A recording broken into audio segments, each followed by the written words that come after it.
এখনো সেই বৃন্দাবনে বাঁশি বাজে রে, কালার বাঁশি শুনে বনে বনে ময়ূর নাচে রে। এখনো সেই রাধারানী বাঁশির সুরে পাগলিনী, অষ্টসখীর শিরোমণি নব সাজে রে। এখনো সেই ধেনুগুলি গোচারণে উড়ায় ধুলি, সব রাখালে হুলাহুলি নব সাজে রে।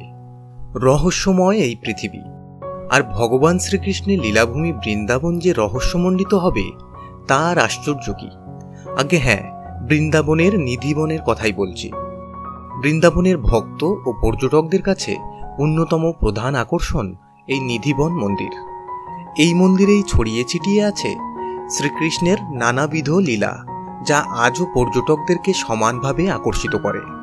নিধিবনের সঙ্গে জড়িয়ে থাকা রহস্যে ঘেরা সব গল্পের আদৌ কোনো সত্যভিত্তি আছে কিনা তা আজ বিজ্ঞানের যুগে এসেও এই রহস্যের উদ্ঘাটন হয়নি। যুক্তিবাদী মানুষ আজও তা যুক্তিতর্কের মাধ্যমে বিচার করতে পারেনি। অনেক বৈজ্ঞানিক ও ঐতিহাসিক এই মন্দিরের রহস্য উদ্ঘাটনের চেষ্টা করেও পারেননি। তারাও স্বীকার করেছেন যে এই মন্দিরের কিছু ঘটনা রহস্যময়, যা তাদেরকেও ভাবিয়েছে। তাই তো নিধিবন আজও তীর্থযাত্রীদের কাছে আকর্ষণীয়। এখানে যে দৈবিক প্রভাব রয়েছে তা আর কারো অজানা নয়। তাই রহস্যময় এই পৌরাণিক মন্দিরে এসে আপনি মুগ্ধ হবেনই।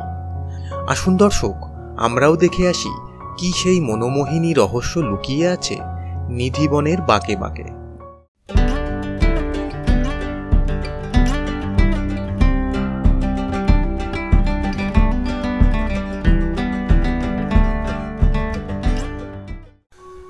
বৃন্দাবনের আক্ষরিক অর্থ বৃন্দা বা তুলসীর বন, আর বৃন্দাবনেরই একটি অসাধারণ সুন্দর মন্দির বাঁকে বিহারী মন্দির।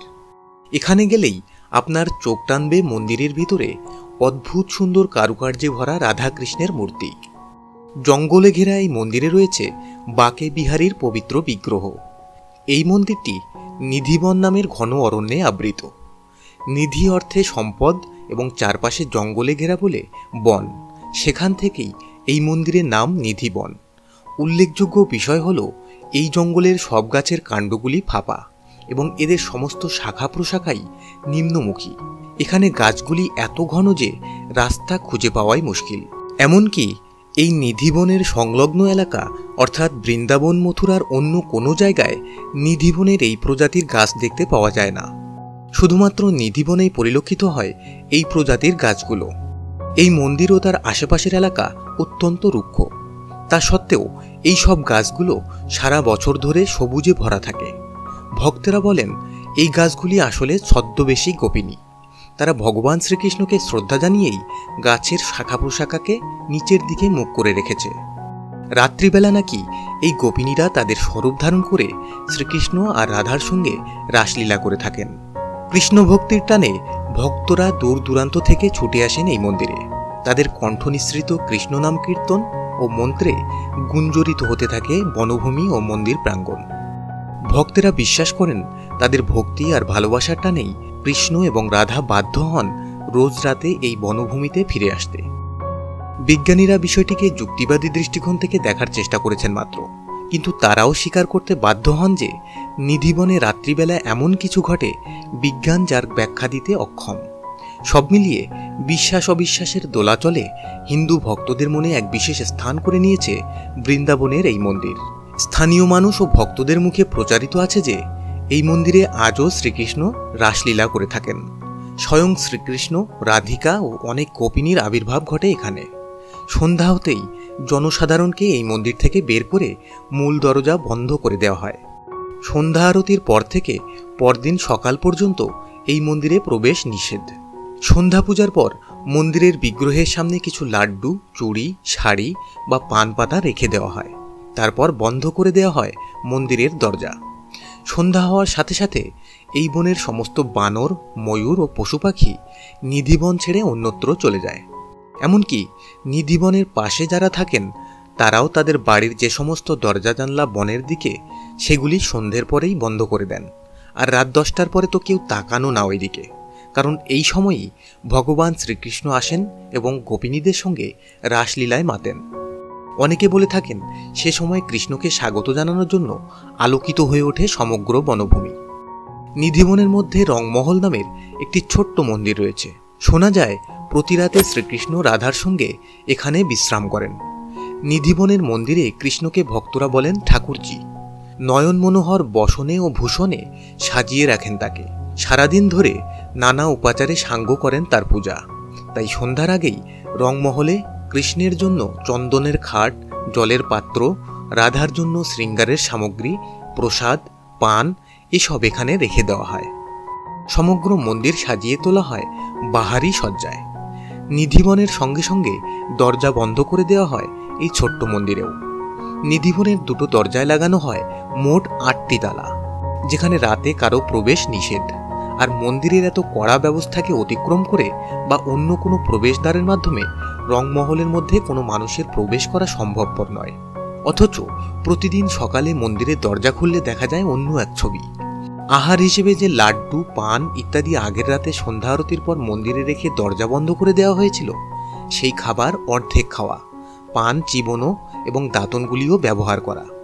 পূজারীরা বলেন যে এটা স্বয়ং প্রভুর লীলা ছাড়া আর কিছুই নয়। বলা হয় এই রংমহল অর্থাৎ রাধাকৃষ্ণের মন্দিরে রোজ রাতে উপস্থিত হন স্বয়ং কৃষ্ণ। শুধু তাই নয়, তিনি প্রথমে অবতীর্ণ হন নিধিবনে। সেখানে তিনি রাধিকা ও 16,108 জন গোপিনীর সাথে লীলা খেলায় লিপ্ত হন। অবাক করার মতো ব্যাপারেই যে নিধিবনে গাছের সংখ্যাও 16,108টি, যা পুরাণ মতে কৃষ্ণের গোপীদের সংখ্যার সমান। এখানের বিশেষত্ব হল তুলসী গাছ। প্রতিটি তুলসী গাছ এখানে জোড়ায় জোড়ায় অবস্থান করে। স্থানীয় বাসিন্দাদের দাবি, সন্ধ্যের পর বন্ধ মন্দির থেকে ভেসে আসা ঘুঙুরের শব্দ অনেকেই শুনেছেন। মন্দির চত্বরে আপনার চোখে পড়বে একটি কুয়ো, এর নাম বিশাখাকুণ্ডু। শোনা যায় নিধিবনে বিশাখাকুণ্ডু তৈরি করেন স্বয়ং ভগবান শ্রীকৃষ্ণ। কোনো এক সময় লীলাবিলাস করতে করতে বিশাখা নামের একজন গোপিনী জল তৃষ্ণা অনুভব করেন। বিশাখার তৃষ্ণা মেটাতেই ভগবান শ্রীকৃষ্ণ তার বাঁশির মাধ্যমে তৈরি করেছিলেন এই বিশাখাকুণ্ডু। এখন প্রশ্ন হল, স্বচক্ষে কি কেউ দেখেছেন রাধাকৃষ্ণের সেই লীলা? না, সেটা সম্ভব নয়। কারণ মন্দির কর্তৃপক্ষের নির্দেশ অনুযায়ী সূর্যাস্তের পর আর কাউকেই এই মন্দির চত্বরে থাকতে দেওয়া হয় না। তবে মানুষের কৌতূহল ভয়ানক। এই যাবৎকাল অনেক মানুষই এ সমস্ত নিয়মকানুনের তোয়াক্কা না করে ঘাপটি মেরে দেখার চেষ্টা করেছেন নিধিবনের রাতের দৃশ্য। কিন্তু অতি উৎসাহী এসব মানুষের কপালে জুটেছে ভয়ঙ্কর শাস্তি। নিধিবনে রাত কাটানোর পরদিনই তাদেরকে পাওয়া গেছে হয়তো বোবা, উন্মাদ, রোগাক্রান্ত, আধা পাগল অথবা সম্পূর্ণ মৃত অবস্থায়। এরকমই একটা রীতি প্রচলিত সেখানে। যদিও বিজ্ঞানের সত্যতা সম্পূর্ণরূপে যাচাই করতে এখনো পেরে ওঠেনি, তবুও নিধিবন সম্পর্কে যা কিছু শোনা যায় তার বৈজ্ঞানিক ব্যাখ্যা কিছু ক্ষেত্রে দেওয়া গেলেও বেশিরভাগ ক্ষেত্রেই রয়েছে অন্ধকারে। এই আলো আধারের কাহিনীর ওপারে অন্য কোনো বৈজ্ঞানিক ব্যাখ্যা আছে কি না তা উদ্ঘাটন করতে গেলে এর প্রতিটি তথ্যকে খতিয়ে দেখার প্রয়োজন। তবে শ্রীকৃষ্ণের এই লীলা খেলা যে নিতান্তই লোককথা নয়, এর পিছনে যে একটা রহস্য কারণ রয়েছে তা নিয়ে কোনো সন্দেহ নেই। কেমন লাগলো আমাদের আজকের আয়োজন? ভালো লাগলে লাইক করুন, কমেন্ট করুন, শেয়ার করুন এবং অবশ্যই এই চ্যানেলটি সাবস্ক্রাইব করুন।